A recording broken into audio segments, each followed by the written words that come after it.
Juan Bautista Alberdi, padre ideológico de la nación argentina, dijo en 1852: "El ferrocarril hará la unidad de la República Argentina mejor que todos los congresos.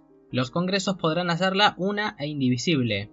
Sin el camino de fierro que acerque sus extremos más remotos, quedará siempre divisible y dividida". Por más de un siglo, los ferrocarriles fueron sinónimo de prosperidad y progreso, símbolo de la unidad y grandeza de la Argentina. A partir del último cuarto del siglo XX, su decadencia se hizo manifiesta y evidente. Los ciclos de reformas traumáticas, el abandono y la utilización política desmantelaron una de las redes ferroviarias más extensas del planeta. Lo que hoy son vías muertas y coches oxidados son el registro que nos queda de un pasado donde este sistema fue la clave para una Argentina mejor y que, a causa del descuido y la desidia, llegó a su lamentable estado actual. El inicio del ferrocarril en la Argentina lo tenemos en 1857. En agosto de ese año se inauguró el primer servicio ferroviario de la historia del país. Inició sus operaciones el Ferrocarril del Oeste, con un modesto tramo entre la estación del Parque, actual Plaza Lavalle, pasando por San José de Flores hasta llegar a Floresta. Desde un inicio se concibió al Ferrocarril del Oeste como una empresa financiada por hombres de negocios de la provincia y con el visto bueno del gobierno bonaerense, que contaba con el aparato financiero del Banco de la Provincia. Todo el material se importó desde Gran Bretaña, destacándose las dos locomotoras, la porteña y la argentina.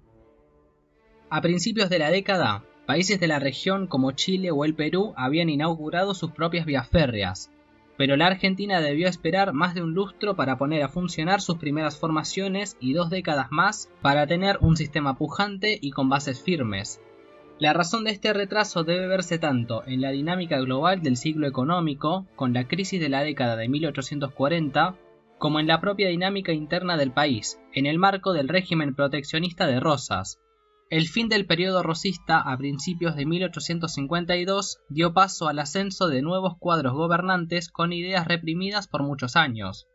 El desarrollo del capitalismo industrial en Europa atrajo el interés de estos nuevos líderes hacia la idea del progreso, y el ferrocarril emergía como uno de los grandes símbolos de ese progreso y de lo que debería tener un país para ser grande. Al mismo tiempo, a partir de finales de la década de 1840, se revirtió la tendencia y se dio inicio a un periodo de expansión sin precedentes, conocido como el Gran Boom del capitalismo. Es en esta dinámica global y nacional en que se enmarcan los inicios del ferrocarril en la Argentina, concebido como la fuerza motriz de transporte capaz de acelerar el desarrollo y la inserción de la Argentina en la economía global, así como un factor capaz de asegurar la unidad de la nación en formación a través de la inauguración de líneas y ramales que uniesen todos los rincones del país. También es necesario tener en cuenta que, a los pocos meses de la Batalla de Caseros, Buenos Aires se separó de la Confederación Argentina y fue, de facto, un estado autónomo. Esta división es la que explica el inicio desigual del ferrocarril. Buenos Aires prosperó al contar con una buena capacidad productiva y el monopolio de la aduana de su puerto, lo que le permitió encarar este tipo de proyectos durante la década de 1850. Mientras tanto, la Confederación estaba aislada y con provincias que llevaban décadas de atraso. El gobierno de Urquiza trazó planes para abrir una vía que uniera las ciudades de Córdoba y Rosario, pero la insolvencia del gobierno confederado y la preferencia del capital extranjero por Buenos Aires impidieron que esto se realizara. Mientras tanto, en Buenos Aires el ferrocarril avanzaba a pasos agigantados. Para 1862 el Estado provincial había adquirido las acciones de la empresa y se había vuelto propietario del Ferrocarril del Oeste, que para este momento contaba con una traza de 32 kilómetros que llegaba hasta Merlo y que se seguiría extendiendo en los años siguientes.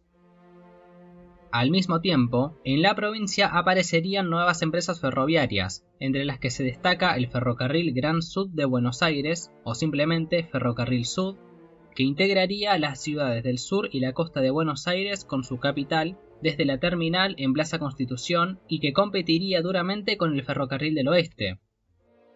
Estaban también otras empresas menores como los ferrocarriles Norte de Buenos Aires y Puerto de Ensenada y Buenos Aires a Campana, pero tanto su capital como sus trazas serían pequeñas comparadas con las grandes compañías. En este periodo, la dinámica entre privados y el Estado sería compleja, pero puede resumirse de la siguiente manera. Las empresas competían entre sí a través de las concesiones que les otorgaba la provincia. Las mismas estaban obligadas a mantenerse en constante expansión, con buena calidad del servicio y con tarifas bajas, tanto por la competencia como por la amenaza de ser expropiadas por el Estado, que había demostrado ser un administrador eficiente. Las operaciones de las empresas podían financiarse a través de las ganancias obtenidas por la tarifa del servicio, pero cuestiones como la extensión de la línea, construcciones de ramales o compra de material rodante requería de más financiamiento. El mismo podía obtenerse a través del crédito provincial, como por inversiones externas y la venta de acciones a la espera de futuras ganancias, ya que la mayoría de vías cruzaban zonas donde la producción ganadera y agrícola prometían un despegue económico a futuro. Existía otra forma de ingresos para las empresas, como lo eran las garantías de rendimiento mínimo. La garantía consistía en que, durante los primeros años de operación, las empresas tendrían un umbral mínimo de ganancias, generalmente del 6% de su capital. En caso de caer debajo de ese umbral, el Estado daría una compensación para evitar que las empresas cayeran en pérdidas o en ganancias demasiado bajas para asegurar la reinversión. Esto con el fin de que las empresas tuvieran un seguro financiero durante sus primeros años de servicio hasta que se aseguraran ingresos altos y estables. A partir de 1862, se impuso la hegemonía del movimiento nacionalista liderado por Bartolomé Mitre, vencedor en Pavón. El liberalismo y las ideas del progreso se volverían políticas de Estado, por lo que, más allá de los conflictos inherentes a la política de estos años, en materia ferroviaria puede trazarse una continuidad entre las presidencias de Mitre, Sarmiento y Avellaneda, por lo que serán tomadas en conjunto. Una vez se inició la formación del Estado Nacional Argentino, se añadieron a los ferrocarriles de la provincia de Buenos Aires los ferrocarriles de jurisdicción nacional. El primer proyecto era el tan planeado tren que uniera Córdoba con Rosario. La compañía fue conformada por capitales británicos y el Estado adquirió una buena parte de sus acciones. A diferencia del gobierno bonaerense, el aparato estatal en formación de su estructura burocrática era incapaz de afrontar pagos demasiado altos, a lo que se sumaban las anteriores negociaciones que había tenido el gobierno de la Confederación con los inversores, por lo que, en cambio, el Estado argentino debió compensar la inversión con un subsidio en tierras, que sería común a partir de ahora en las concesiones ferroviarias. El mismo consistía en que se otorgaban a las empresas las tierras a una legua a cada lado de la vía, proyectándose para la venta o la instalación de colonias. Tanto en este caso como en los siguientes hay que establecer una tendencia, y es que la Argentina de esta época era un país atrasado, pero con un potencial económico descomunal, lo que atraía a posibles inversores extranjeros dispuestos a volcar su capital en un mercado en desarrollo. A esto debe sumarse el ascenso de una élite gobernante que estaba interesada en el desarrollo y el progreso del país y que confiaba en que los privados, tanto nacionales como extranjeros, serían los responsables de poner en marcha la economía del país y de integrar a la Argentina en los mercados mundiales. Retomando con el tren de Córdoba a Rosario, la compañía fue bautizada como Ferrocarril Central Argentino, y en sus primeros años su crecimiento fue lento. El Estado en formación demoraba en otorgar los subsidios en tierras y constantemente incumplía sus obligaciones como accionista. El tramo completo hasta Córdoba se inauguró recién en 1870, ya con Sarmiento como presidente. Tenía casi 400 kilómetros, contando con más de la mitad de las vías del país. En 1874 iniciaría sus operaciones una nueva concesión, el Ferrocarril Argentino del Este. Compañía también de capitales británicos, uniría las localidades de Villa Concordia y Montecaseros, en las provincias de Entre Ríos y Corrientes. La empresa resultó sobrecapitalizada y con una inversión demasiado alta para una región pequeña y con un bajo desarrollo y poca demanda, significando un derroche de fondos públicos en concepto de garantías de rendimiento mínimo. Al mismo tiempo, el Estado argentino también dio pie a sus propios proyectos, no tanto por una verdadera política dogmática de Estado, sino más bien por el pragmatismo que los llevaría a establecer rieles donde los privados no estuvieran dispuestos a hacerlo. El primero fue el ferrocarril andino, que uniría las provincias de Cuyo con Córdoba, contando en esa provincia con un empalme con las vías del Ferrocarril Central Argentino. Otro proyecto fue una línea que uniera Córdoba con Tucumán y que posteriormente extendiera ramales a las demás provincias del noroeste argentino, conocido como el Ferrocarril Central del Norte. En ambos casos, la gestión estatal se caracterizó por la falta de una visión empresarial eficiente, por lo que mayormente estas dos empresas resultaron deficitarias y sus cuentas debieron ser saldadas con los fondos del Estado, reiterando la lógica de que debería ser el Estado el encargado de llevar el ferrocarril a zonas donde los privados no, buscando integrar los territorios más distantes de la República y fomentando el aumento de la actividad económica en esas zonas. Algo característico de este primer periodo de la historia del ferrocarril en Argentina es la falta de planificación, que no sería único de este tiempo y que se intensificaría a futuro. La mayoría de rutas no se planificaron de la forma adecuada, tendencia que se vería acrecentada en las siguientes décadas. El carácter de las empresas tampoco se definió, existiendo tantas empresas privadas con capitales extranjeros, empresas de inversión nacional y estando incluso el propio Estado metido en el negocio ferroviario. Tampoco se definió la jurisdicción, ya que las compañías nacionales convivieron con los ferrocarriles de la provincia de Buenos Aires, a los que se añadieron otras en la década de 1880. Por último, debe destacarse la falta de estandarización y planificación en cuestiones técnicas, principalmente en un aspecto clave como lo es el ancho de vía, también llamado trocha. Mientras el ferrocarril oeste o el ferrocarril central argentino se construyeron con una trocha ancha de 1,67 m, el ferrocarril argentino del este se construyó con un ancho de vía medio de 1,43 m, por lo que el material requerido sería completamente distinto. A estas trochas se sumarían más tarde la trocha angosta de 1 metro e incluso una más angosta de 75 centímetros. Más allá de esto, los siguientes años fueron de crecimiento descomunal y de florecimiento del ferrocarril argentino. El fin de los conflictos, la conquista del sur y el crecimiento económico fueron propicios para la expansión de las vías a lo largo del país.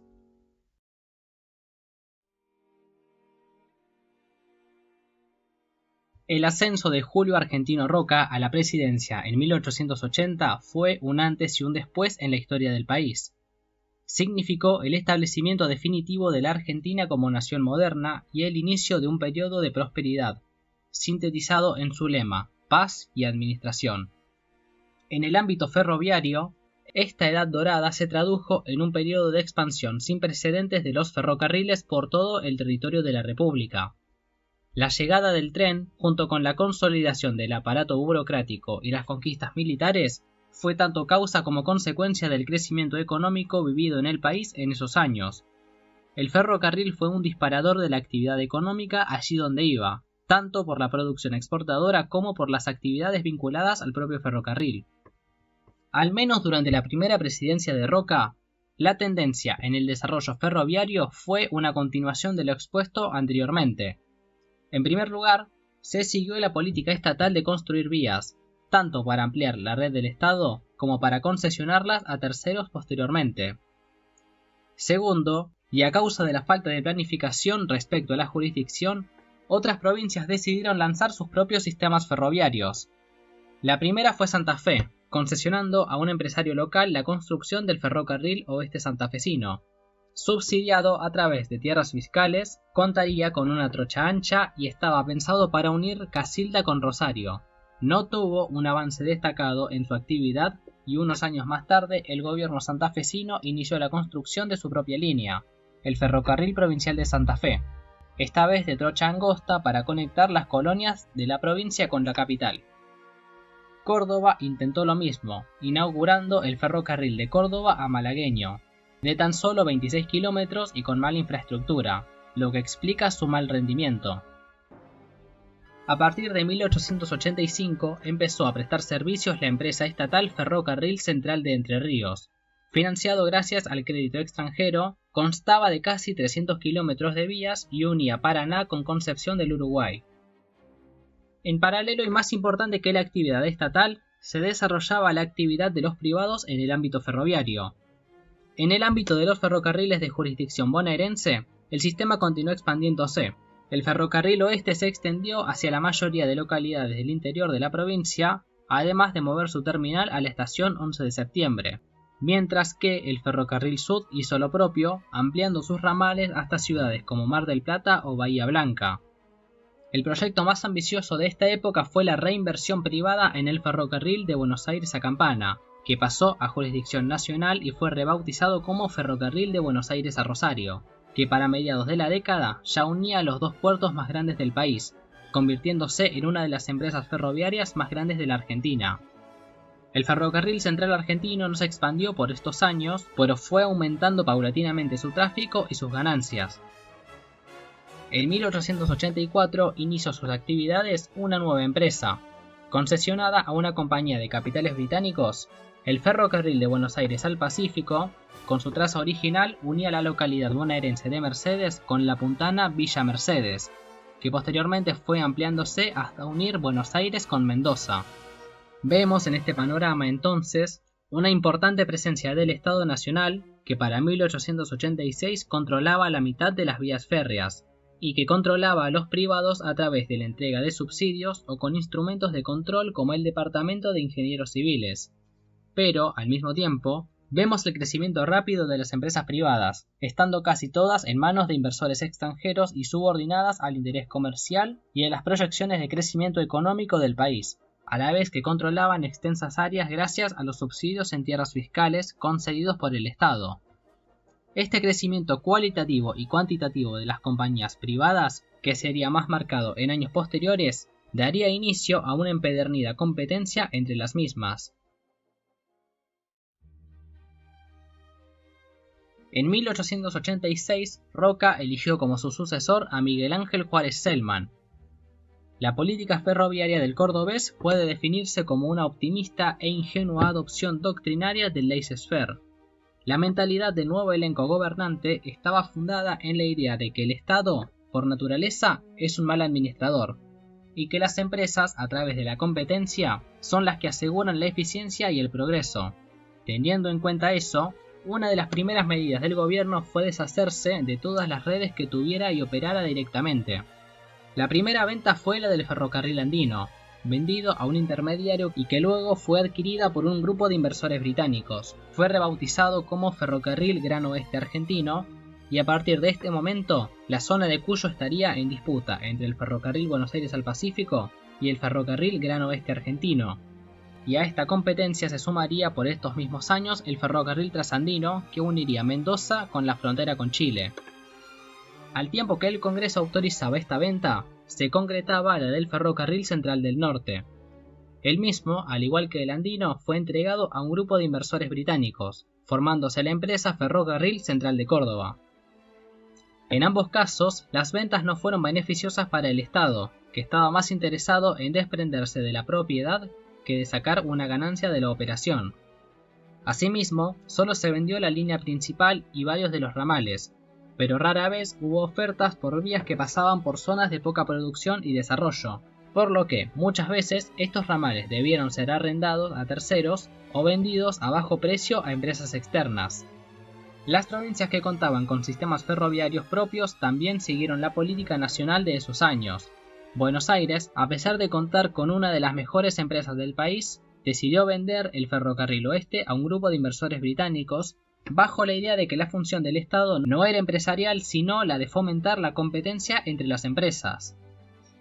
La empresa estatal fue vendida a un grupo vinculado al Ferrocarril Sud, por lo que ambas empresas compartirían directorio y tendrían una gran colaboración y coordinación en sus operaciones y planes, constituyendo en la práctica un cártel.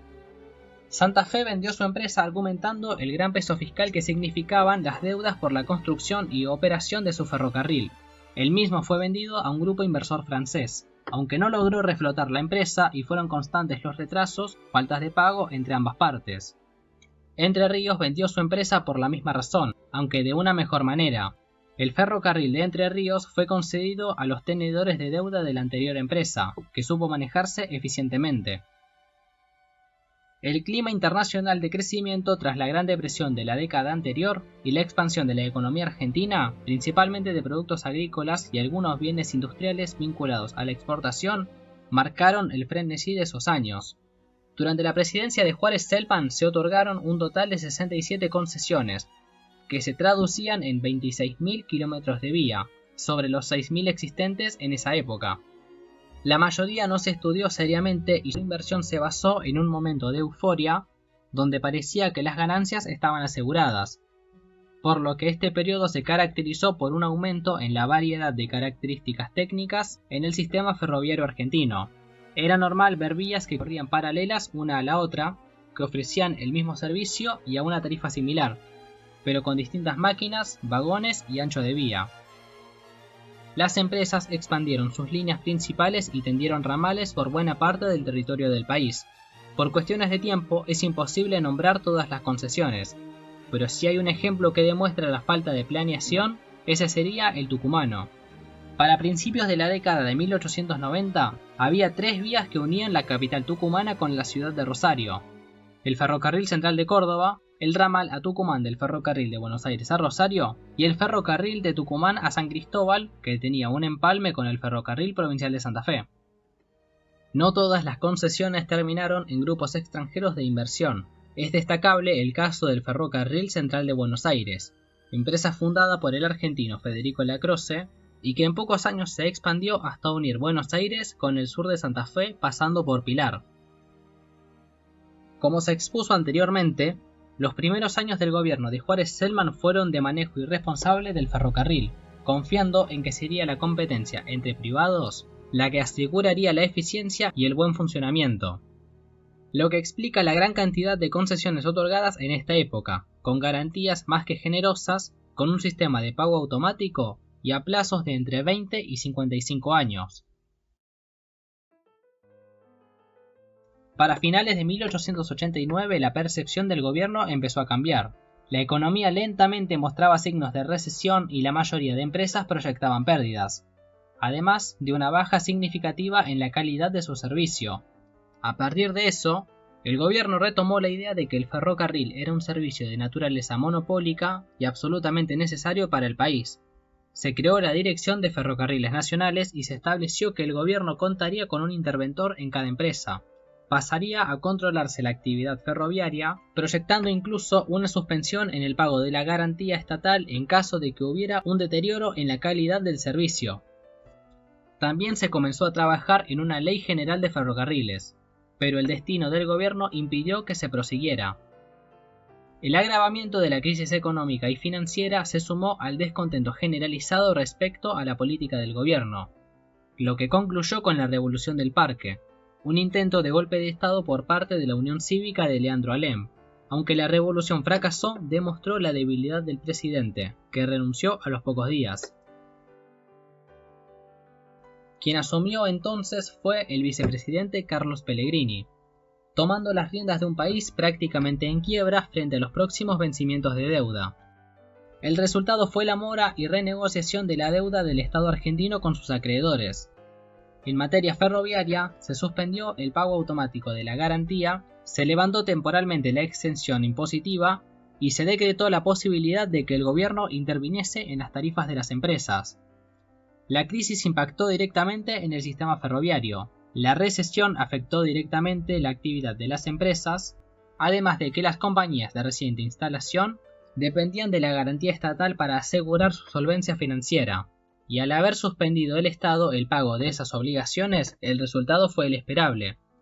La gran mayoría de las empresas entraron en mora y debieron suspender el pago de sus deudas, además de cambiar sus pagos por títulos a intereses elevados, con lo que, además, se dio un freno repentino a la expansión ferroviaria en la primera mitad de la década de 1890.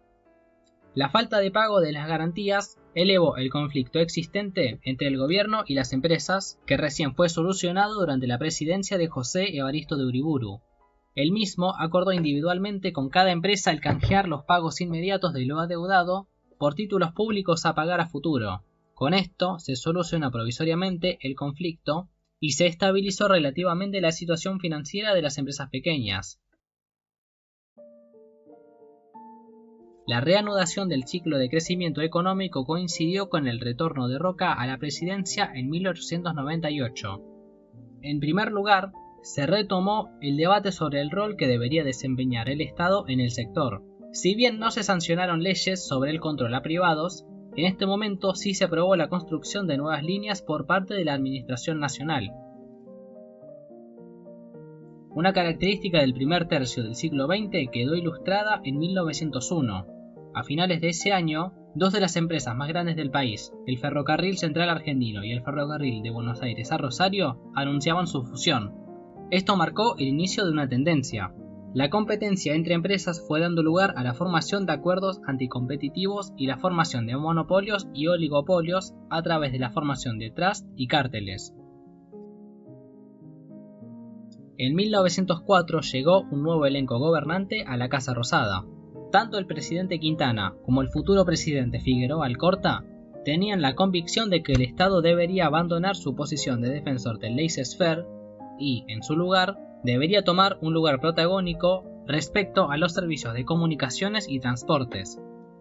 En 1907, el Congreso debatió un proyecto de ley propuesto por el jefe del Partido Republicano y avalado por el presidente Figueroa Alcorta, el diputado Emilio Mitre.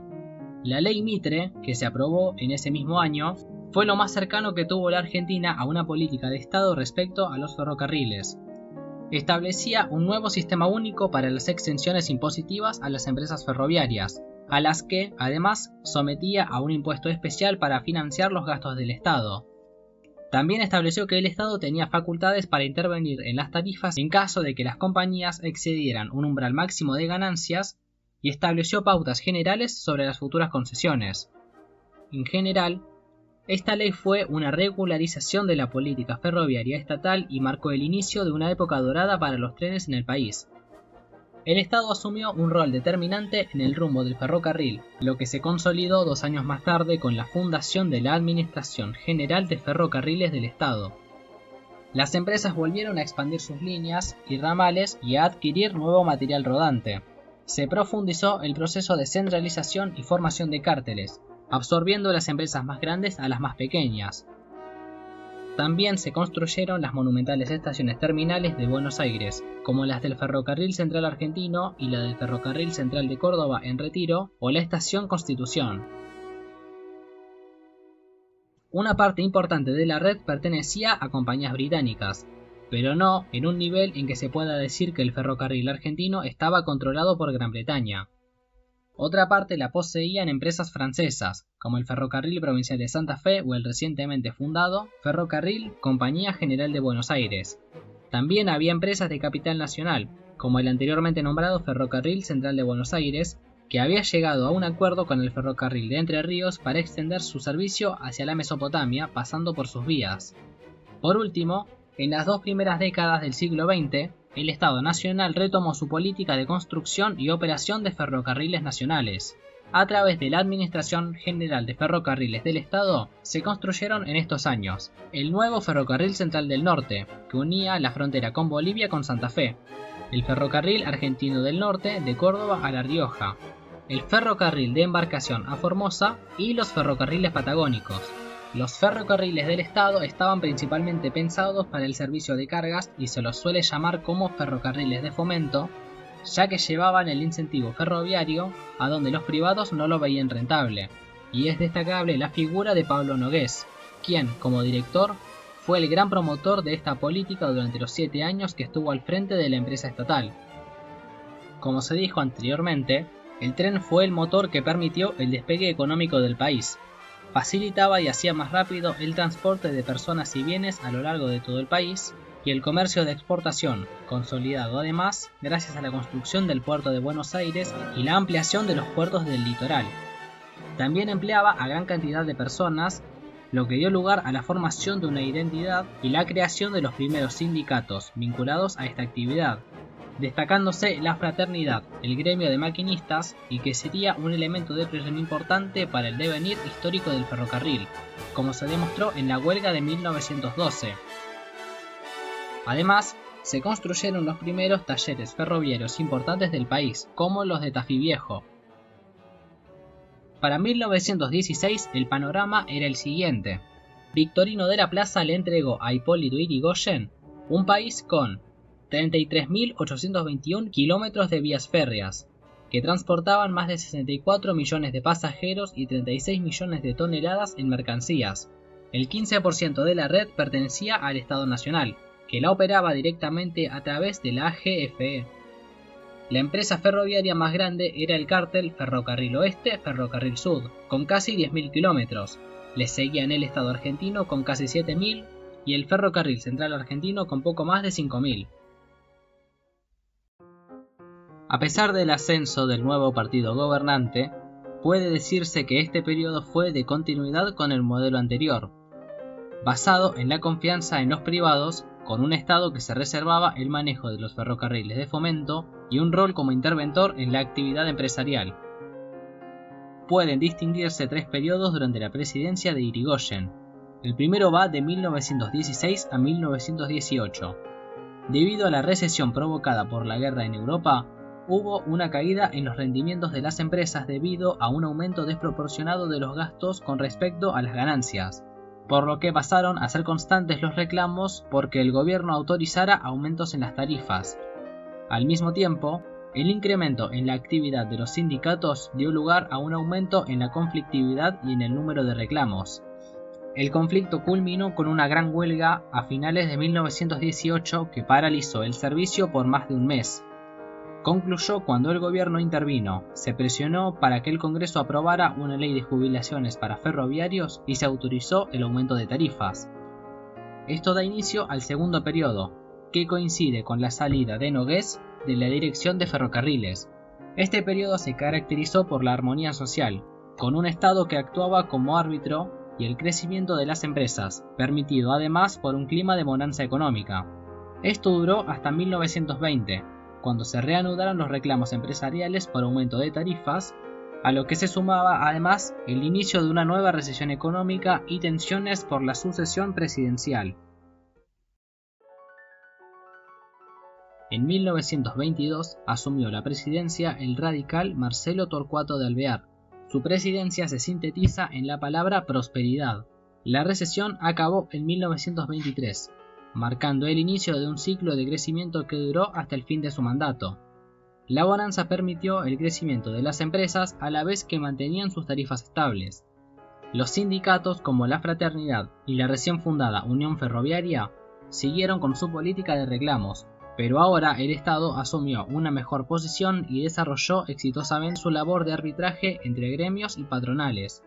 Las empresas no ampliaron significativamente sus líneas y ramales por esta época, pero deben destacarse las mejoras en el servicio. El Ferrocarril Central Argentino y el Ferrocarril Oeste electrificaron sus líneas urbanas, incorporando los primeros coches eléctricos, y en 1929 llegó al país la primera locomotora diésel, apuntando a la incorporación de nuevas tecnologías y el abandono de técnicas anticuadas como la tracción a vapor.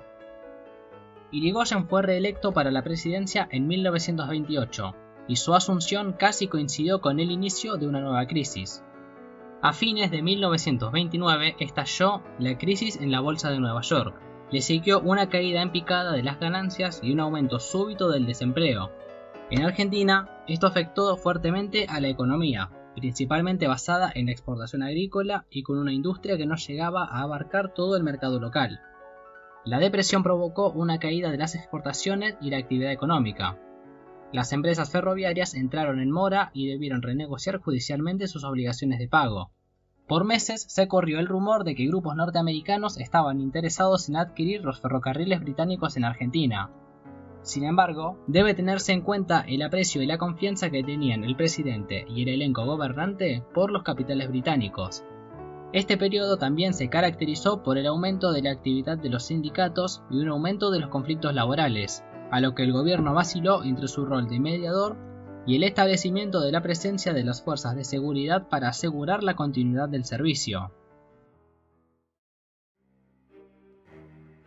Irigoyen fue derrocado en septiembre de 1930 por un grupo de militares encabezados por el general José Félix Uriburu. Esto marcó un punto de inflexión y puede trazarse una continuidad a lo largo de la década de 1930 entre los distintos gobiernos sobre su política ferroviaria. Además de lo anteriormente mencionado, debe tenerse en cuenta un factor que no fue mencionado anteriormente. A partir de las 2 décadas anteriores, fue apareciendo paulatinamente un medio de transporte más flexible y económico en ciertos casos, el transporte automotor.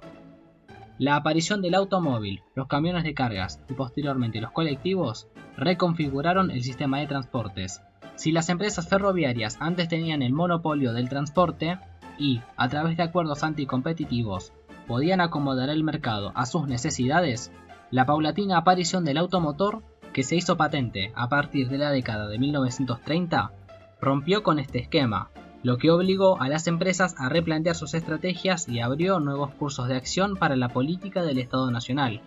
Desde el inicio de la crisis, fueron constantes los reclamos por parte de las empresas al gobierno argentino. Las mismas iban desde un aflojamiento del control de cambios, posibilidad del despido de personal, hasta apoyo financiero para sortear las dificultades provocadas por la recesión.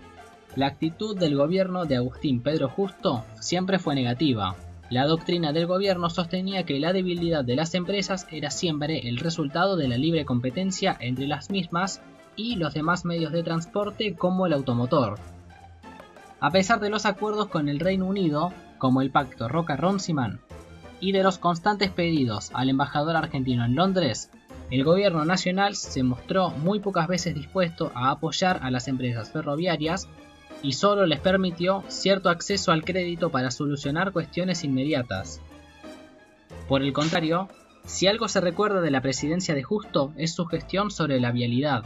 De esta época datan la Ley Nacional de Vialidad y algunas de las grandes rutas nacionales, muchas de las cuales corrían en paralelo a las vías de algún ferrocarril. Otro factor a tener en cuenta es una ideología política que fue ganando peso para este momento, como lo es el nacionalismo. Fundamentalmente, lo que nos interesa es la vertiente revisionista.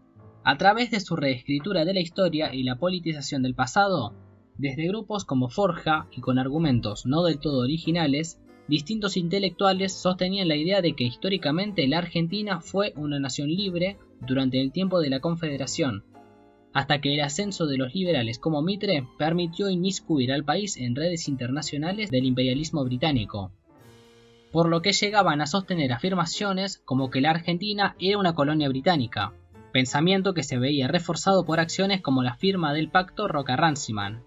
Aquí se destaca la figura de Raúl Scalabrini Ortiz.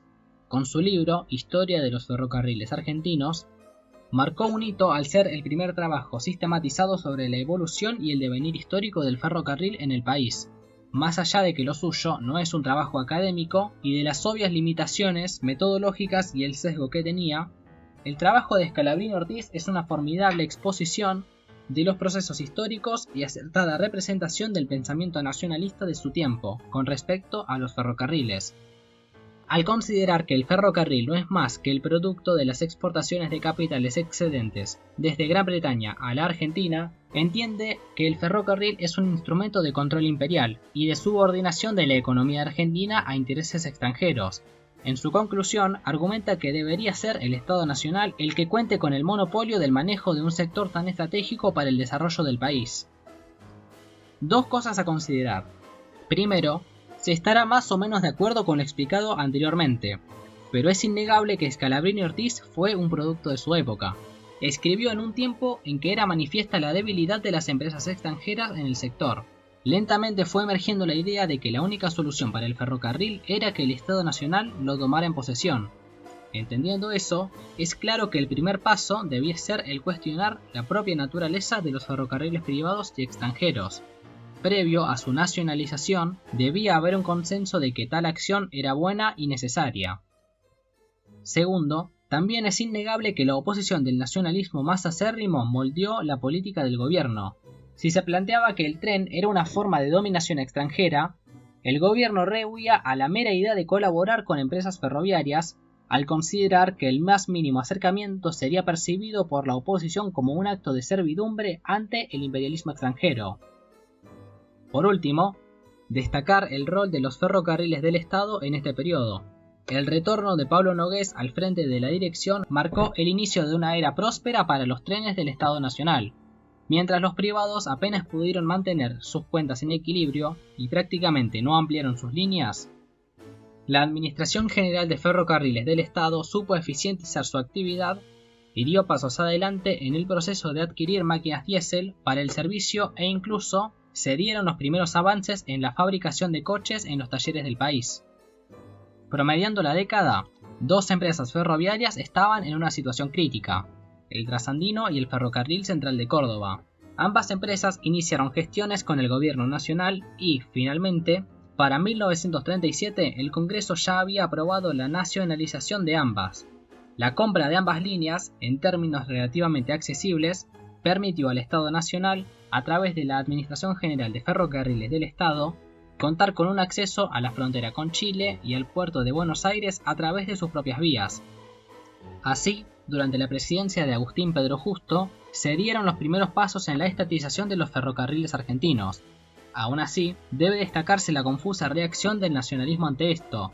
Si bien se estaba de acuerdo con la nacionalización, algunos autores consideraban que la adquisición, en términos de compra, no hacía más que reafirmar la postura servil del gobierno.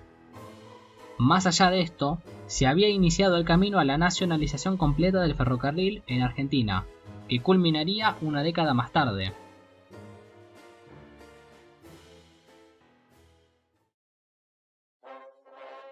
Todo este proceso se vio interrumpido por el inicio de la Segunda Guerra Mundial en Europa. La guerra hundió las economías del continente, pero no afectó significativamente a la Argentina. El país pudo mantener sus niveles de exportaciones a la vez que bajaron sus importaciones ante la baja oferta europea. Esto dio lugar al desarrollo acelerado de la industria nacional, que se había iniciado décadas antes.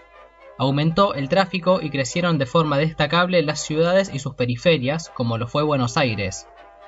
En el ámbito político, el gobierno constitucional de Ramón Castillo fue derrocado en 1943, y tras la breve gestión de Ramírez, quien asumió la presidencia fue el general Farrell. Para este punto, la relación entre Argentina y el Reino Unido era complicada. La crisis devenida de la guerra obligó a declarar la libra esterlina como inconvertible. Además, Gran Bretaña adeudaba más de 100 millones de libras a la Argentina en su balanza comercial. El gobierno inició sus negociaciones en 1945, a pocos meses de haber acabado la guerra. Se estableció que la prioridad entre ambos gobiernos era la liberación de las libras bloqueadas en el Banco de Londres y la regularización del saldo de la balanza comercial, pasando la cuestión de las inversiones, como las de las empresas ferroviarias, a un segundo plano. En 1946 asume la presidencia Juan Domingo Perón. Militar de profesión y con un súbito ascenso al poder, Perón no tenía una agenda definida en muchos aspectos, pero sí lo tenían los grupos de intereses que permitieron su ascenso a la presidencia.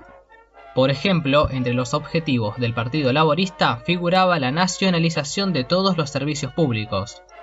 A esto debía sumarse lo anteriormente mencionado sobre la debilidad británica y el convencimiento de que la mejor solución para la cuestión de los ferrocarriles era venderlos.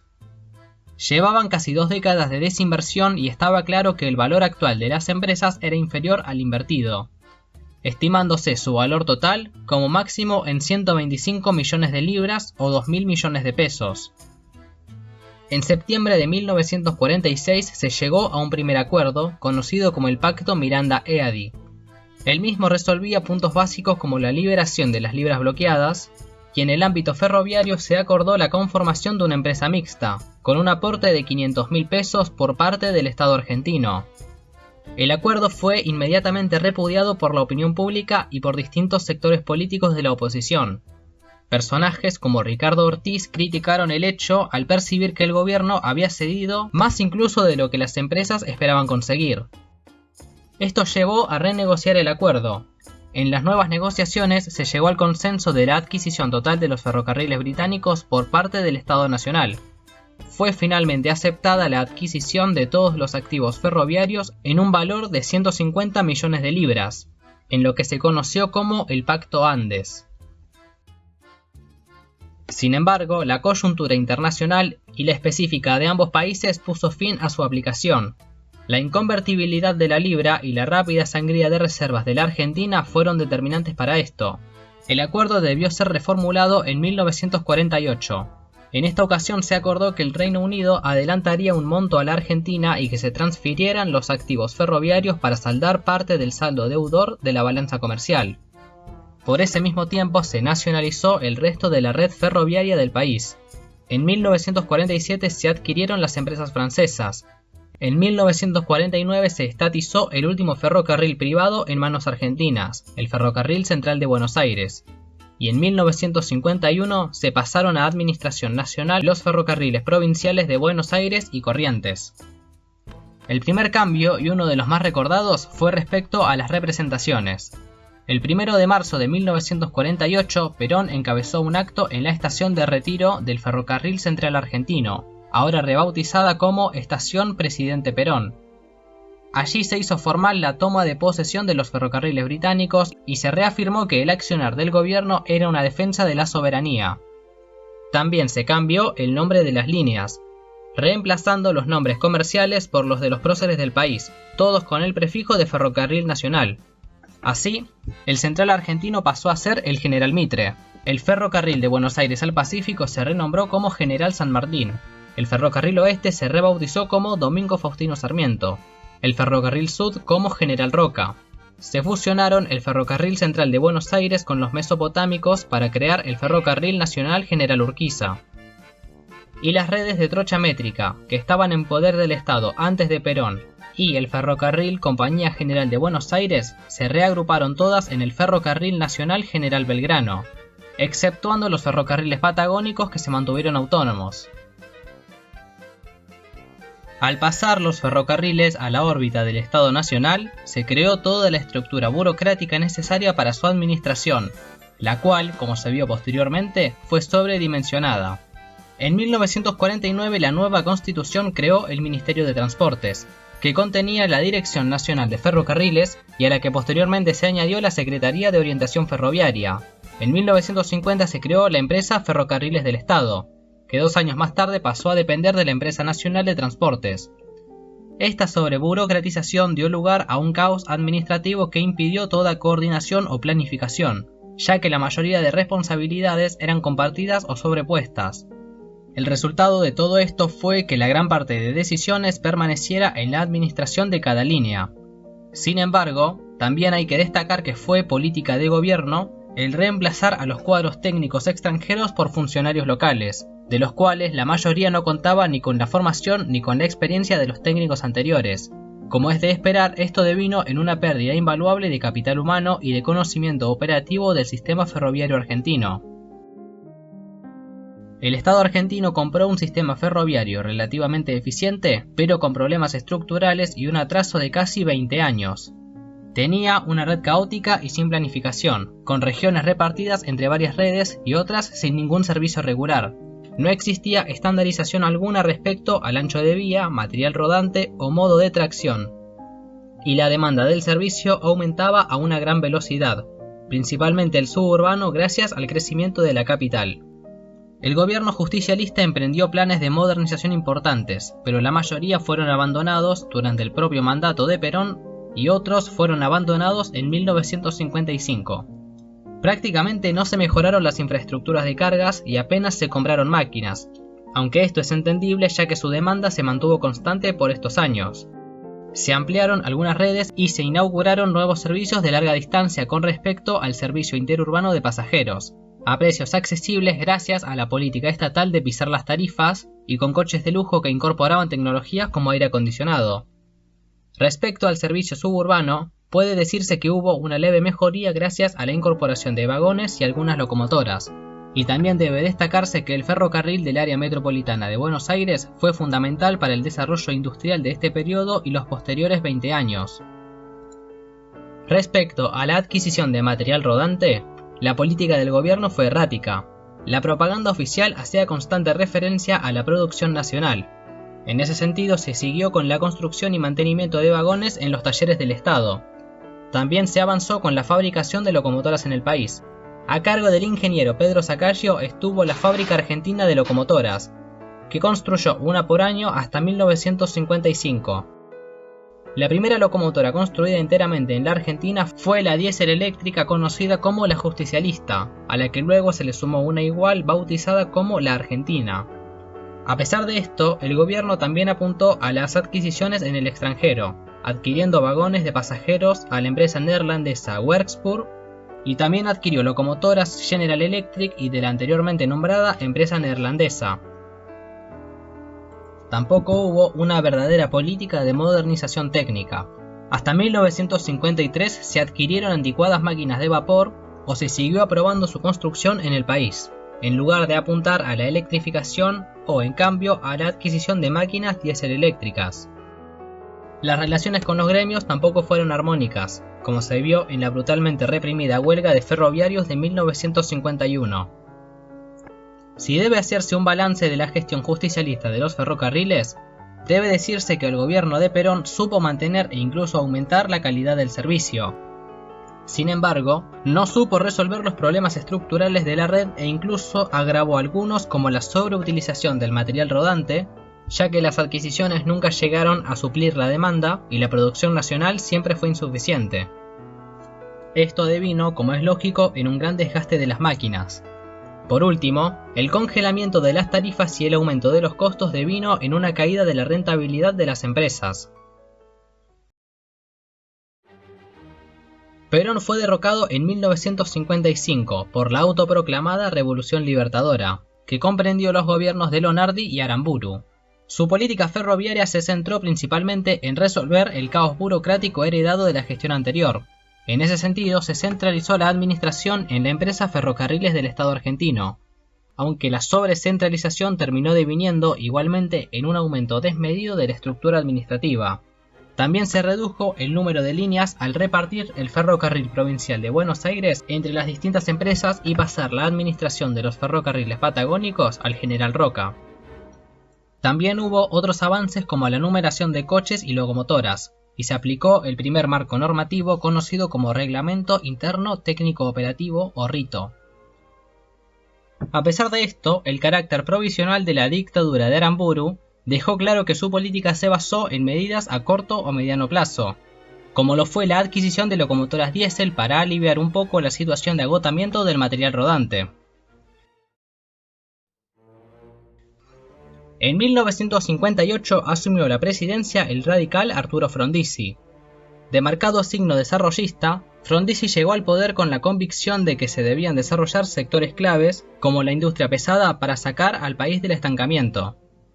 Frondizi creía que el ferrocarril era un elemento clave para el desarrollo del país, pero si consideramos que fue un gobierno que constantemente estaba en jaque por los militares, la oposición o ambos, veremos que su política en materia de transportes fue variada y en muchos casos más coyuntural que doctrinaria.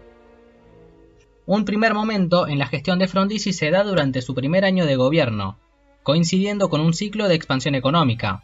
En 1959, un informe de la CEPAL reveló el estado de la red ferroviaria en Argentina. Gran parte de su material rodante estaba obsoleto y su infraestructura requería renovaciones urgentes.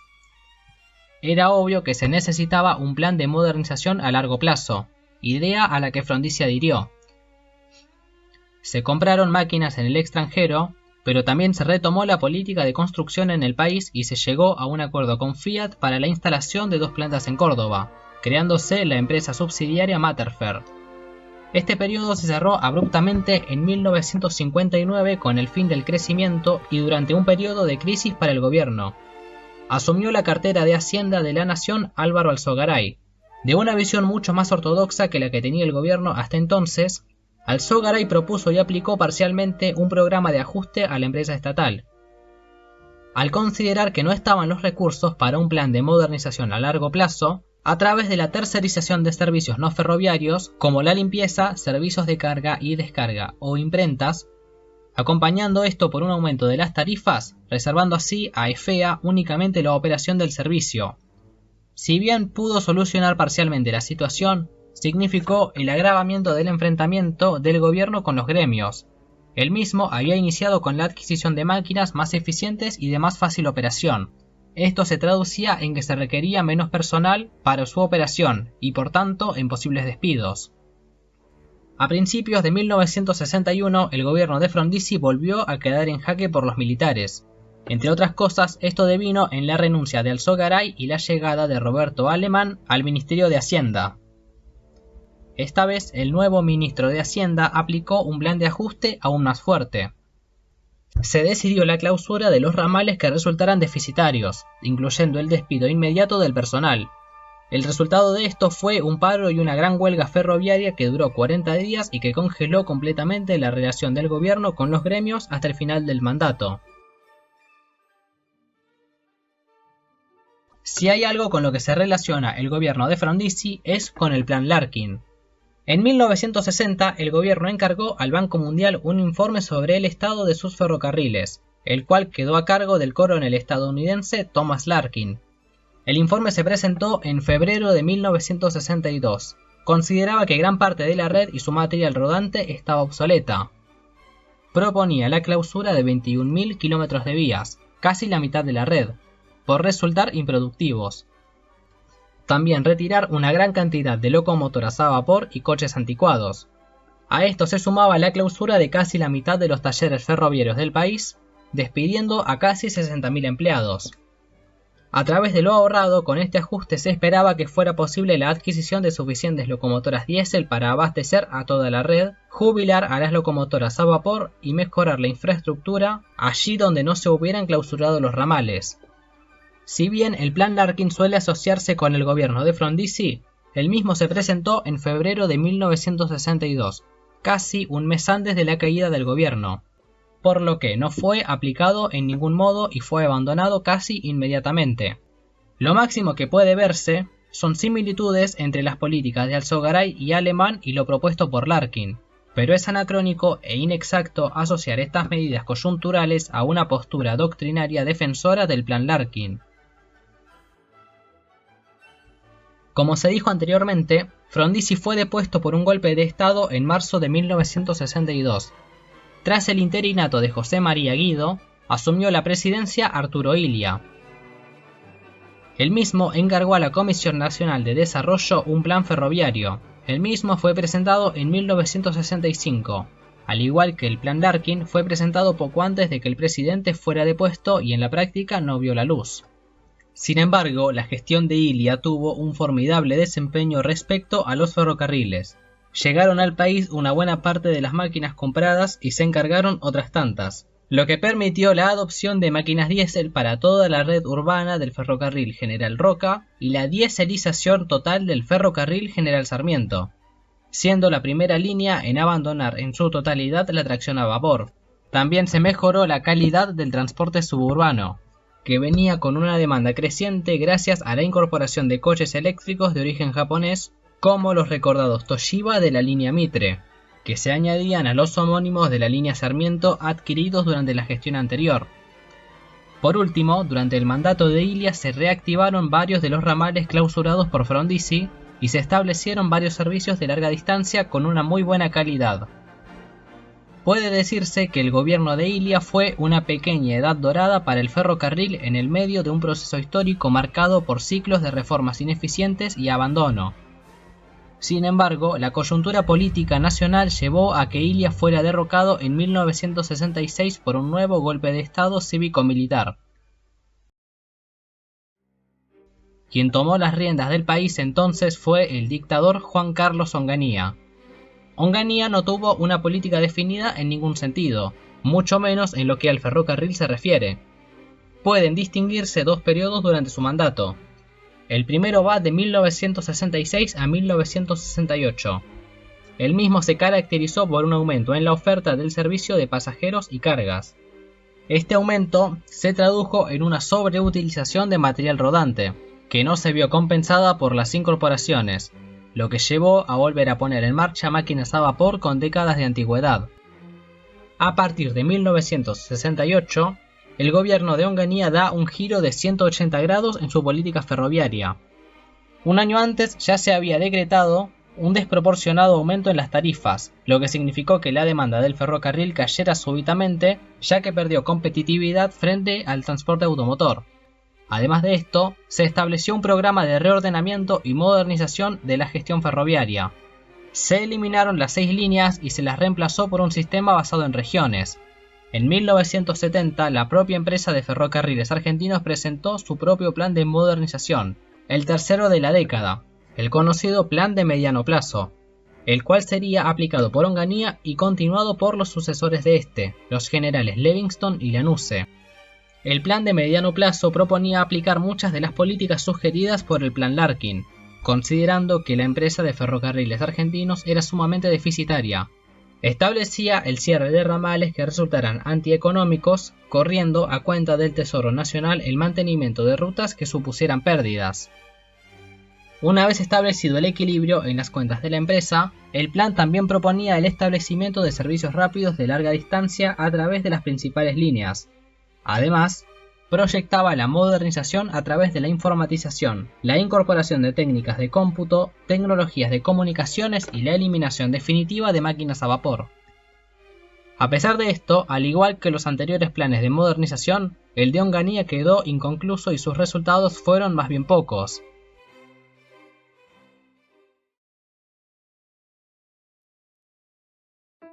El retorno del orden constitucional en 1973, con la presidencia de Cámpora y posterior retorno de Perón, pusieron fin al plan de mediano plazo. En 1973, Perón presentó el plan trienal. Puede decirse que tanto el tercer gobierno de Perón como el de su esposa, María Estela Martínez de Perón, tras su muerte, no tuvieron una política ferroviaria clara en este periodo.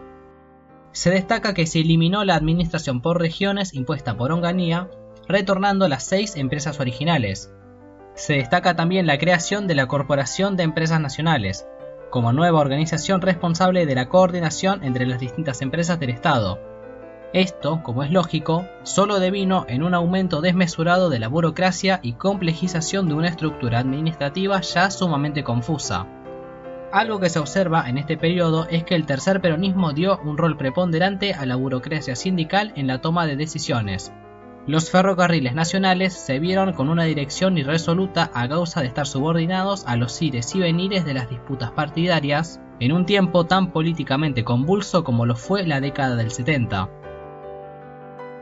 En un contexto de crisis económica sin precedentes y de gran fragilidad política, María Estela Martínez de Perón fue derrocada en marzo de 1976, dando inicio al proceso de reorganización nacional, que comprendió las dictaduras de Videla, Viola, Galtieri y Viñone.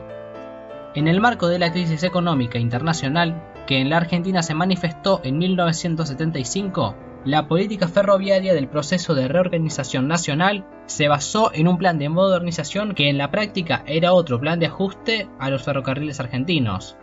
A través de la Secretaría de Transportes y Obras Públicas se emitía la política ferroviaria que debería seguir la empresa estatal para finalmente poner en orden sus números y volverse rentable.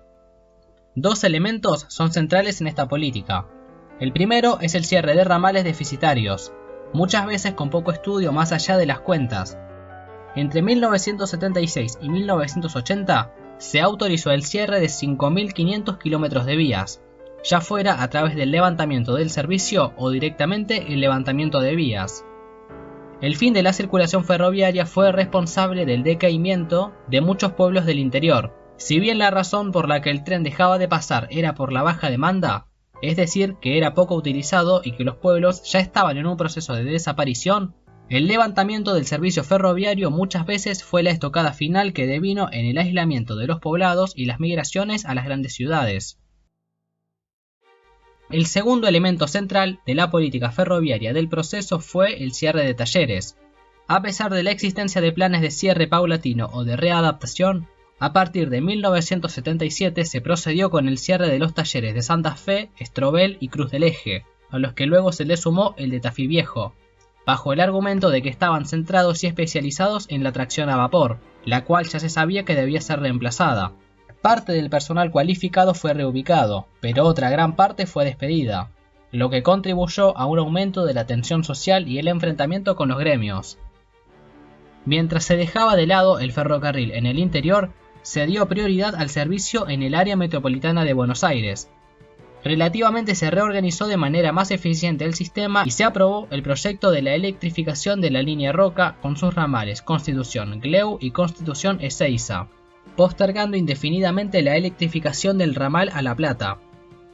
El relego del ferrocarril no se vio solamente con la política ferroviaria, sino también con la política de vialidad. Es sabido que el proceso de reorganización nacional trazó un ambicioso plan de construcción de rutas y autopistas nacionales, como lo fueron, por ejemplo, las autopistas de la capital federal. Con una activa política de promoción al automotor, el resultado evidentemente es una caída en la demanda ferroviaria y su reemplazo por el auto o el camión. A partir de 1980, la situación de equilibrio económico se revirtió y siguieron 4 años de inestabilidad política y económica que devino en el fin del PRN. En diciembre de 1983 asume la presidencia el radical Raúl Alfonsín, con un mandato que se caracterizó por constantes crisis económicas y políticas. El gobierno de Alfonsín puede dividirse en 3 periodos respecto a su política ferroviaria. Entre 1983 y 1985, Alfonsín siguió la política ferroviaria del proceso de reorganización nacional. Fueron constantes los enfrentamientos entre la Secretaría y la empresa por cuestiones presupuestarias. A partir de 1985, con el gobierno radical en su mejor momento, y con el lanzamiento del Plan Austral, se dio un cambio de rumbo. El gobierno acercó posiciones con los gremios ferroviarios y emprendió planes de expansión y modernización. Se establecieron algunos servicios de pasajeros y se llegó a una serie de acuerdos para la incorporación de nuevas tecnologías, siendo el más destacado el acuerdo con la URSS para la electrificación de la línea San Martín, aunque este, como otros tantos, quedaron inconclusos. Al continuo desgaste que sufría el gobierno, se sumaba el cambio en el clima internacional. Con la caída del bloque socialista inminente, la opinión volvía a inclinarse por la idea de que el libre mercado era fuerza suficiente para equilibrar un sistema. El tercer periodo transcurre entonces durante los últimos meses del gobierno de Raúl Alfonsín, en el marco del descalabro económico absoluto que fue la hiperinflación de 1989, y con el cambio de mentalidad explicado anteriormente, comenzó a emerger una idea. La privatización del servicio ferroviario comenzó a ser tenida en cuenta al considerar el estado del ferrocarril estatal y el gasto que representaba. Si bien existió un proyecto conocido como Ferrocargo, el mismo no trascendió de ser una mera idea y Alfonsín concluyó su gobierno manteniendo los ferrocarriles en manos del Estado. En julio de 1989 entregó entonces el poder al peronista Carlos Menem. Antes de avanzar sería conveniente hacer un balance del casi medio siglo que llevaba el ferrocarril en manos del Estado argentino. El Estado argentino compró a un precio razonable un sistema eficiente pero con problemas estructurales y tecnológicamente anticuado. A lo largo de estos casi 50 años, ningún gobierno pudo emprender un plan de modernización y revalorización, lo que se tradujo en la decadencia del ferrocarril nacional. Es común que se culpe a diversos factores por este hecho, pero nunca se lo hace en su conjunto. Suele decirse que fue culpa de la nacionalización o de su privatización. Esto solo es cierto si se tiene en cuenta que la decadencia del ferrocarril como proceso histórico es multicausal. No necesariamente la estatización debía devenir en lo que en verdad ocurrió, pero al estar la suerte del ferrocarril librada a la política del gobierno nacional de turno, en un periodo de tanta inestabilidad política y económica, el resultado fue el esperable.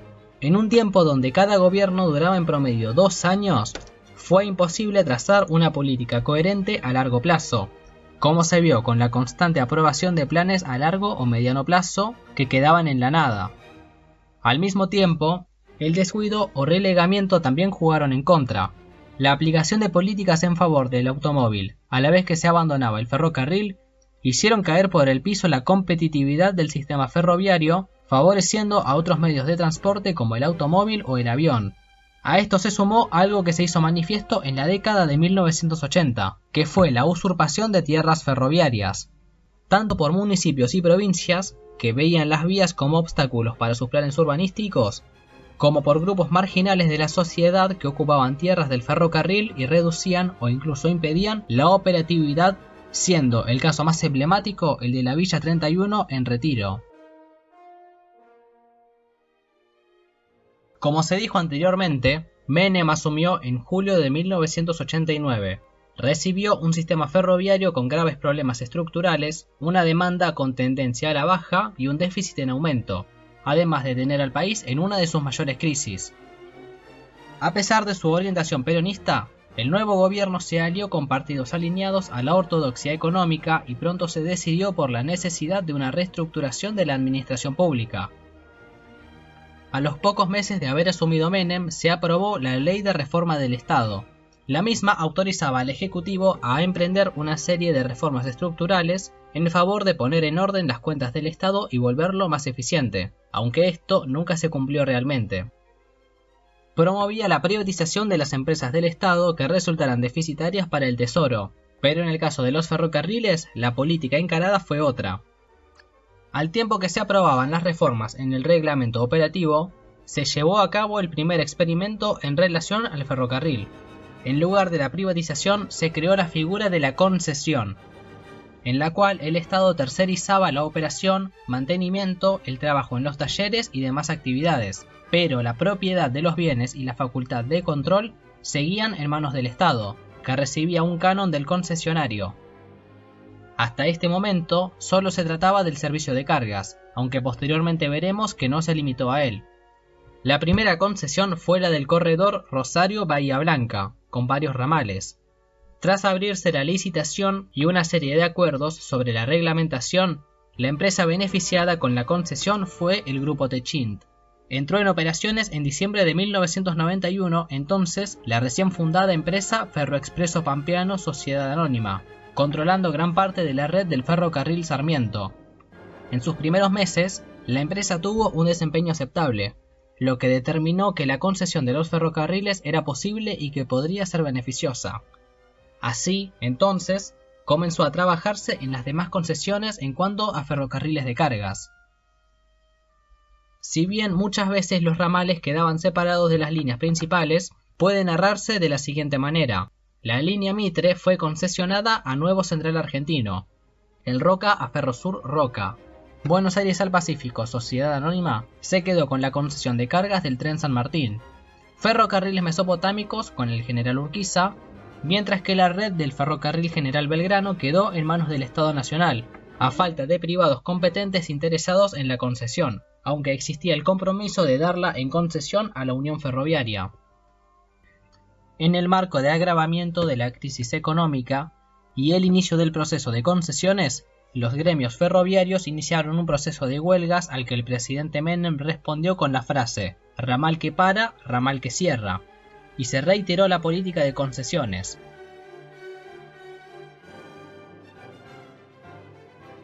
Se escindió a la red suburbana de Buenos Aires de la empresa de Ferrocarriles Argentinos, que ya se encontraba en proceso de desmantelamiento.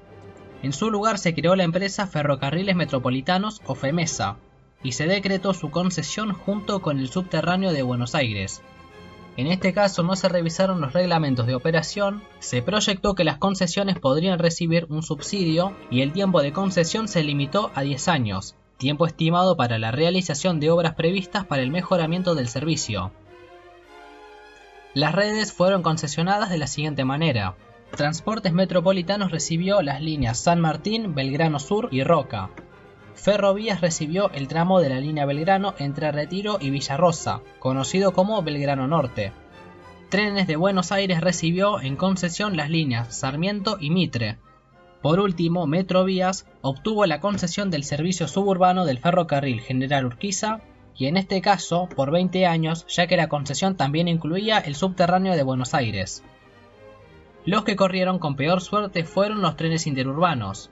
Inicialmente se proyectó que Ferrocarriles Argentinos podría continuar con el servicio, pagando a las concesionarias la tasa por usar las vías concesionadas, pero el alto déficit que significaba hizo que tras una serie de ires y venires, el Ministerio de Economía de la Nación resolviera el cese definitivo de todos los servicios de pasajeros de larga distancia a partir de 1993.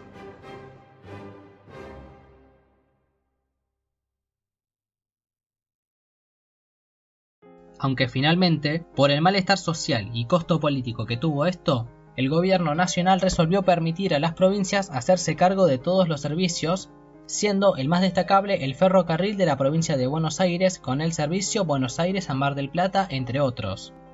Finalmente, Ferrocarriles Argentinos como empresa fue liquidada y sus bienes fueron traspasados al organismo administrador de bienes del Estado.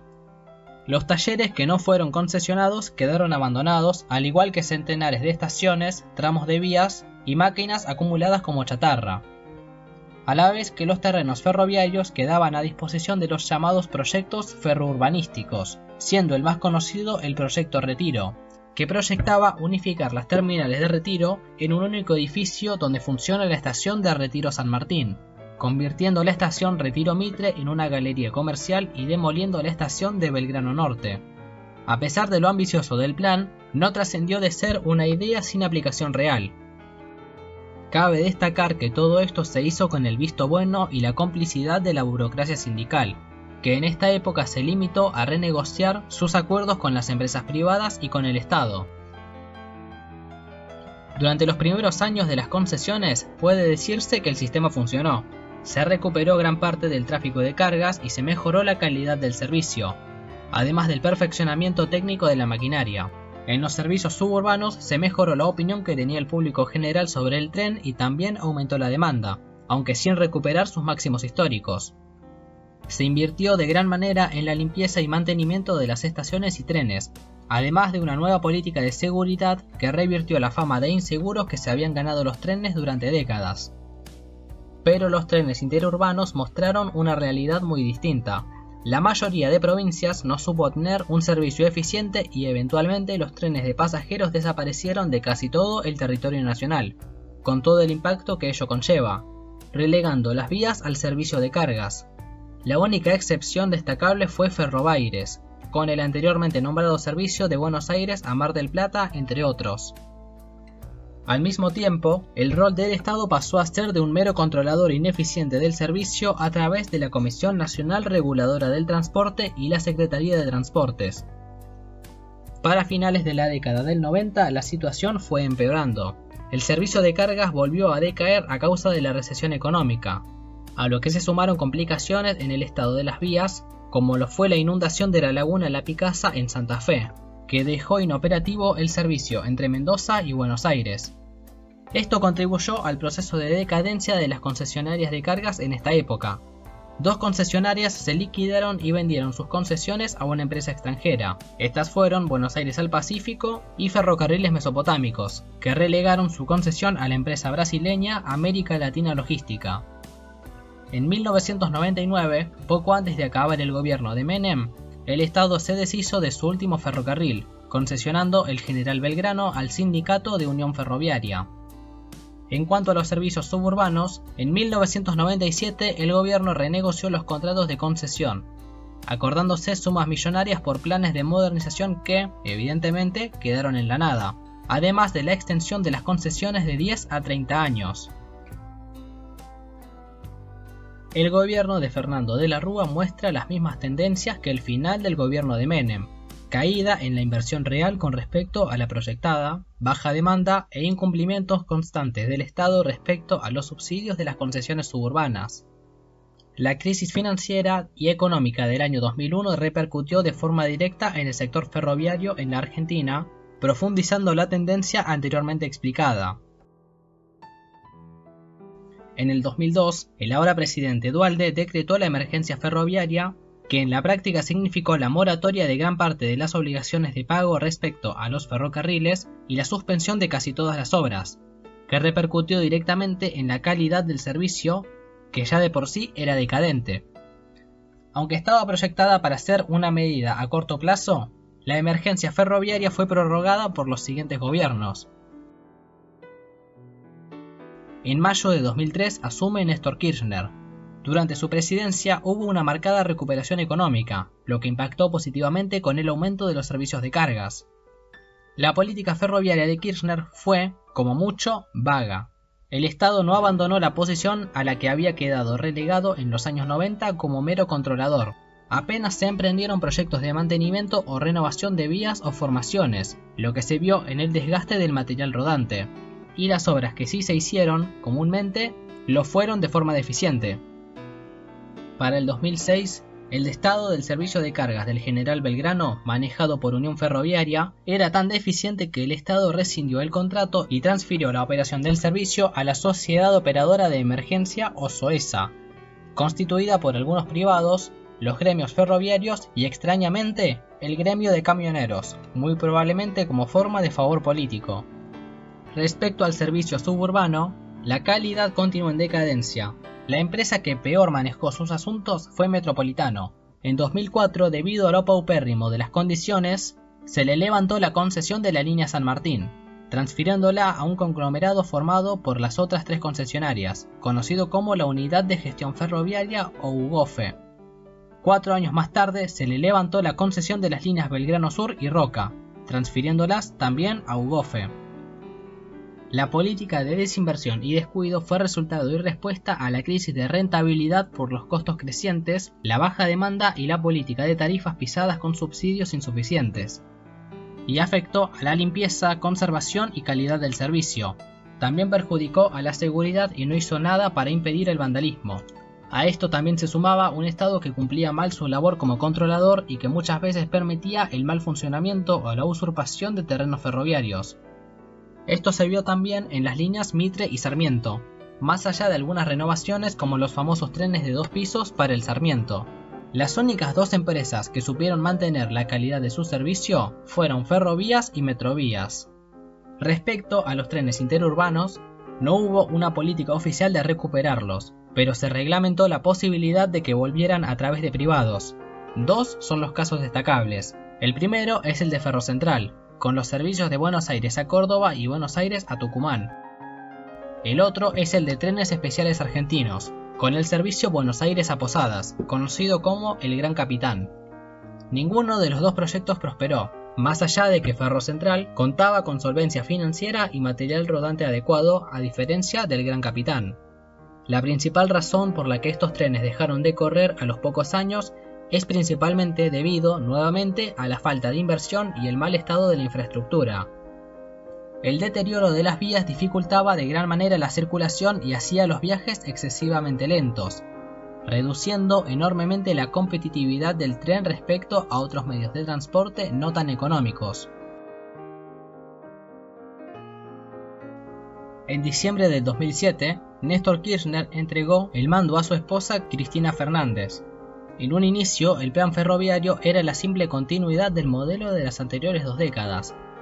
Pero, a los pocos meses de iniciado el nuevo gobierno, el Congreso aprobó una ley que parecía cambiar las cosas. En marzo de 2007, los años de descuido y desinversión provocaron un gran disturbio en la estación Constitución.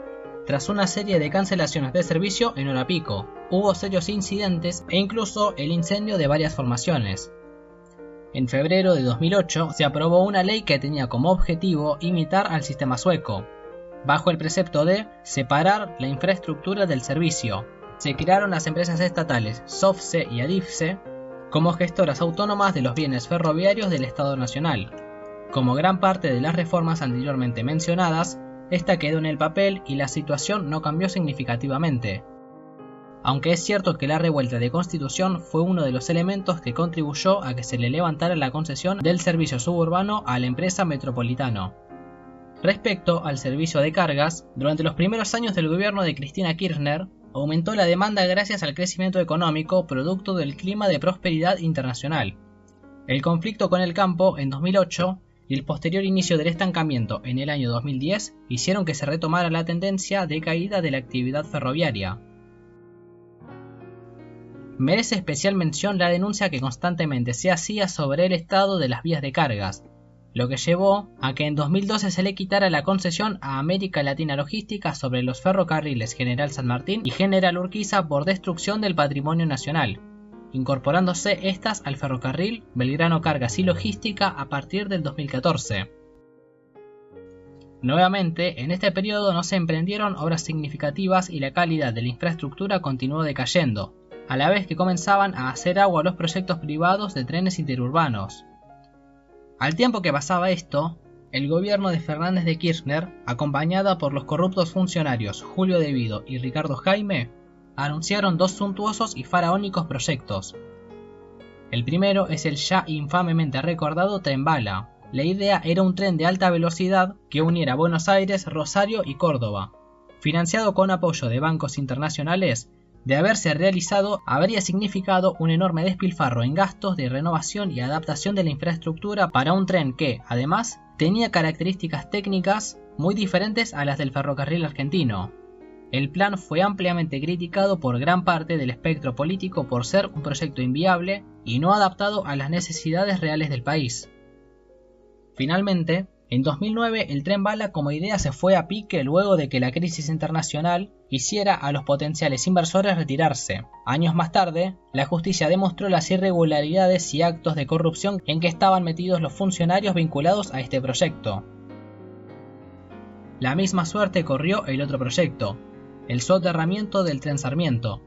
El plan coordinaba tanto al Ejecutivo Nacional como al gobierno de la ciudad de Buenos Aires, encabezado por Mauricio Macri. La idea era correr por un túnel subterráneo el Tren Sarmiento, aunque posteriormente, por insistencia de los intendentes del conurbano, se aprobó que el soterramiento se prolongara hasta Moreno. Su estratosférico costo y la crisis internacional pusieron fin al proyecto. En 2011, Kirchner fue reelecta para un segundo mandato. A pesar de esto, la situación, como es de esperar, no varió significativamente. Los trenes de cargas siguieron perdiendo mercado frente al camión y al avión, y los trenes de pasajeros suburbanos continuaron con el deterioro en la calidad del servicio. En 2011, a causa del deterioro en la señalización, un colectivo fue embestido por una formación en la estación Flores de la línea Sarmiento, lo que provocó que fuera aplastado entre dos trenes. Unos meses más tarde fallaron los frenos de una formación que entró a toda velocidad en la estación de 11 de septiembre, siendo una de las mayores tragedias ferroviarias en la historia del país. Ambas tragedias fueron el resultado de los procesos explicados anteriormente: desinversión, corrupción, desvío de fondos y un Estado que hacía la vista gorda a los incumplimientos por parte de los concesionarios, en lugar de cumplir eficientemente su rol como controlador. A partir de este momento, la política ferroviaria gubernamental puede entenderse o bien como una preocupación genuina por mejorar el estado del ferrocarril o como un control de daños buscando evitar que se repitiera lo ocurrido en Once. En primer lugar, se intervino a la empresa Trenes de Buenos Aires y se le quitó la concesión de las líneas Sarmiento y Mitre, pasando la operación a control de las empresas Ferrovías y Metrovías, aunque posteriormente pasaría al Estado argentino. Se reorganizó la estructura del Ministerio del Interior, que pasó a ser Ministerio del Interior y Transporte, frente al cual se puso a Florencio Randazzo.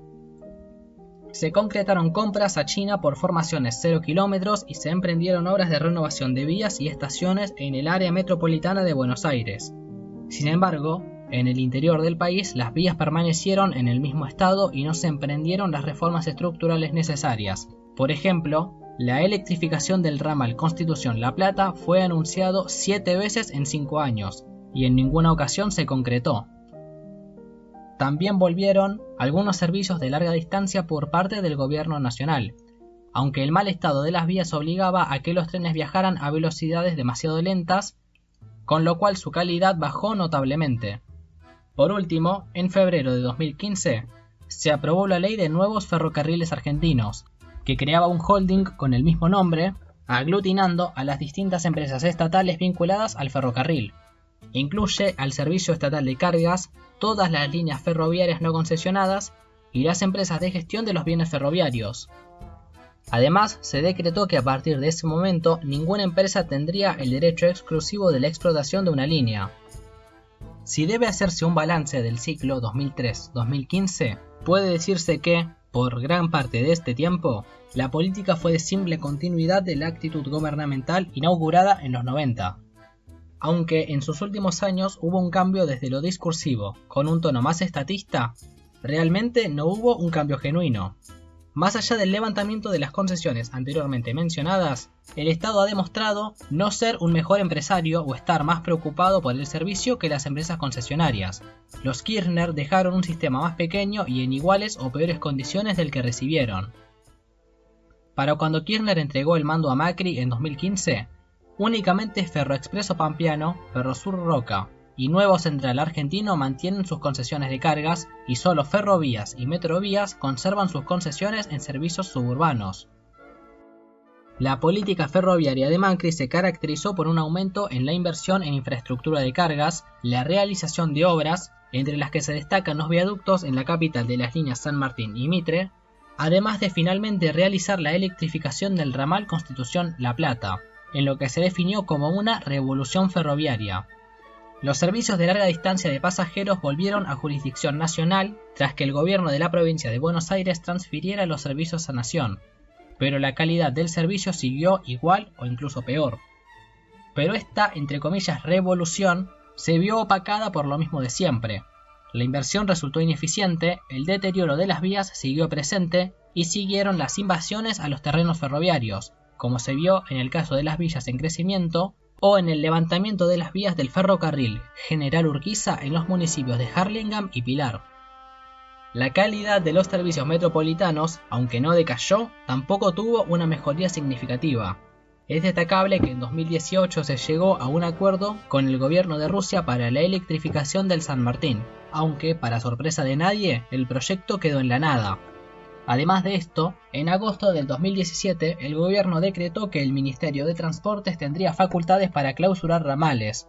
A pesar de que el decreto fue derogado a los pocos meses, la intención no desapareció. La circulación de trenes en el interior disminuyó en ciertas zonas y en 2019 se clausuró por cuestiones de costos, infraestructura y seguridad el ramal metropolitano a Edo-Temperley, trayecto clave para la zona.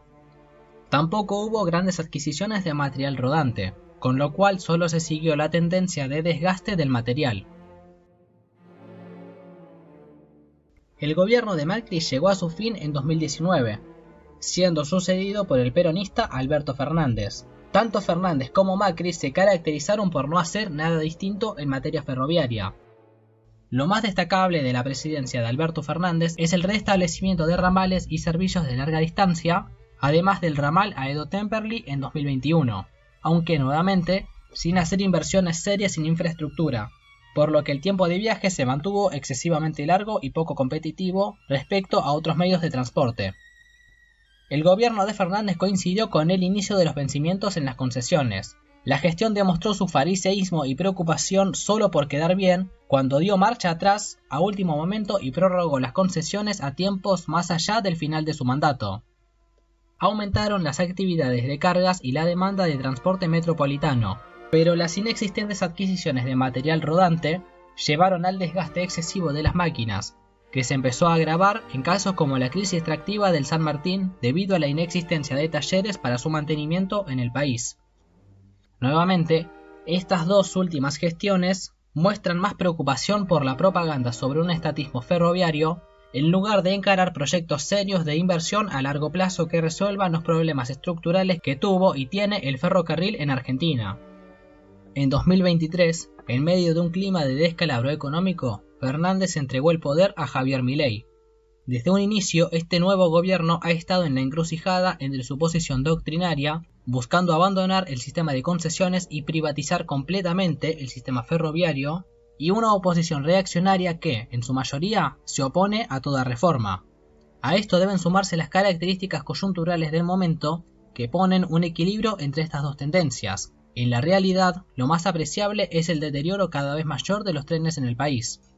En 2024 se decretó la emergencia ferroviaria, entre otras cosas buscando aliviar la situación del ferrocarril a través de la facilitación de renovaciones y adquisiciones de repuestos, aunque esto contrasta fuertemente con la política de ajuste aplicada por el gobierno. Se sostiene que la idea es mejorar el servicio para una eventual venta.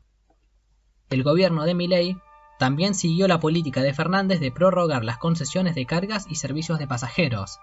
Se ha visto la intención del gobierno de vender el servicio estatal de cargas, además de rumores sobre posibles nuevas concesiones respecto a servicios suburbanos. El gobierno de Milei lleva al momento poco más de 2 años, por lo que sería apresurado hacer un balance de su gestión de los trenes argentinos. Actualmente el ferrocarril lleva mayoritariamente en manos del Estado más de una década. Como conclusión de todo lo dicho, debe concluirse que da igual si el ferrocarril es estatal o privado. Mientras no se haga lo que se tiene que hacer de manera seria y responsable y sin sesgos políticos, la suerte de los ferrocarriles en Argentina solo seguirá la tendencia decadente de las últimas 5 décadas.